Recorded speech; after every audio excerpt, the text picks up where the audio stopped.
Onina. Nkulina. Eno gye bayita kepije. Nabayo gwe. Ogula wano otandikira mu mmere. Yeah. Wano bayitawo kimwanyi. Osobola okugamba wobulenzi kimwanyi oba nakase. Tuli mu kuyunja mmere. Bw'ogula wano otandikira mu mmere. Gwe. Kali eno ploti oli waddembe okujja n'ogitwala. Okitegedde? Yita ku simu 0700 34 10 31. Kiki otalabye? Muwogo omulabye, emiyembe ogirabye, emmwanyi zimulisizza, yati nayogera bwogezi.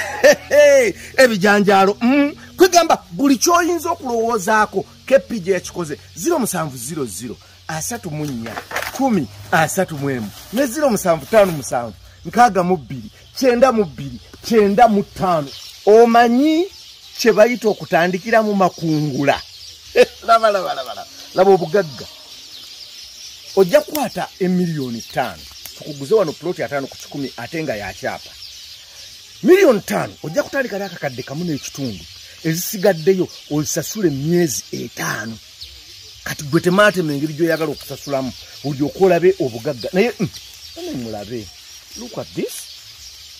Eno Kepije yensonga lwaki tetusenda ttaka kyosangamu kyoguliddemu kyotwaliramu kyotandikirako. Ovakado mulabye, obutunda mulabye, emiyembe mugirabye, fene mulabye, muwogo mulabye, lumonde kwegamba.